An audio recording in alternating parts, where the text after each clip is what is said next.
I'm Adam Tom. I got nominated by Spencer Kennedy to do the ALS Ice Bucket Challenge. I nominate Aiden Peacock, Andrew Tom, and Gary Rand. Is it filming? Oh, yeah, it is. Okay. Yeah. Go. I think when you're faced with sort of the finitude of life, and you're forced to, especially at a young age, you approach everything differently. I think it's probably the most significantly marking point of my life, and it continues to be. It's something I always end up reflecting on. 56-year-old Gerard Tom says when he heard the word ALS from his doctor, it was like being punched in the stomach. It's a pretty hard pill to swallow at first. But it's not all about me. My dad loved to have coffee in the mornings and just sort of enjoy those little moments. And, you know, as he got more sick, he was unable to do that. So his ability to swallow, you know, became much more difficult. But I remember one time, about a month before he passed away, he took it upon himself to really kind of just sit out on the deck and in his wheelchair and actually try, as slow as it was, to sip ever so slowly every bit of coffee he had in his cup. And that taught me a lot about just not taking those even mundane things that we do every day for granted. It really made me start to see that, you know, there's so much in our life we just rush past all the time under the guise of, like, you know, growth and achievement and advancing in life and all the things that we think make our life really, really meaningful. There's so much in our life that is so out of our control, and the less we acknowledge that, the more we miss the everyday beauty of our life. Yeah, there is no cure, but events like this give us hope that maybe someday something will happen.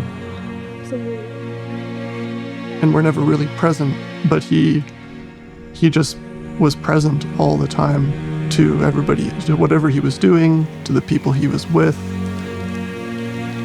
He loved to garden, and he loved to just work in the yard, and that never really stopped. Even when he got sick, he would go out there in his you know, leg braces and his cane, and even eventually he would just be out there as a presence.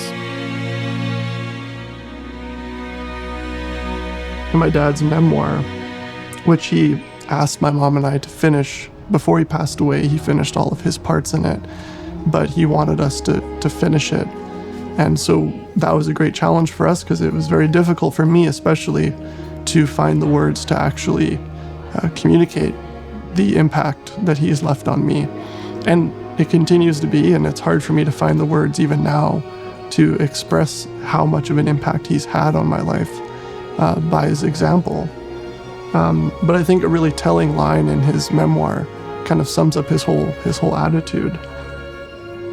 He writes, "This has led me on a journey to discover the narrow path and to obtain peace in my heart with a greater relationship with God.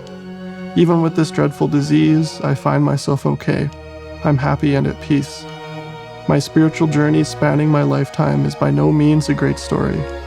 However, for me to tell it, to write it out, has been very healing, given me strength, and has been an opportunity to reflect on my life, past, present, and future. My life will end surely, but so will everyone else's at some point. Knowing my time is somewhat limited is comforting in a way. I must make the most of this precious time I have, and when it's my turn to kneel before our Lord, I can only hope he will be pleased." That's the essence of my father's example and his life. Having coffee, going for a walk, you know, taking photographs, looking people in the face. Those things are so easy to rush past, but they're really where the substance of our life lives. Oh, that's good. As much as, in many ways, I wish that he didn't have to go through this, and in some ways I wish we didn't either. At the same time, there's always a bit of light that comes through those cracks. In the best of ways, it has changed the way I approach my life and the world for the better. I'm pulled in a lot more now by just small, little, ordinary moments. And I try to walk with that sort of as a philosophy every single day, and in my faith life as well, which for my dad was the most important thing. That's probably the greatest gift that he left, was his hope, his joy, his trust in that not everything, the end isn't dark, no matter how dark the valley kind of seems as you're going through it. We're all going to die. And as he always used to say, he just had a better idea of when. It's often in those kind of dark moments that you end up actually seeing, the more finer lights in your life. The smaller things become a little bit more brighter.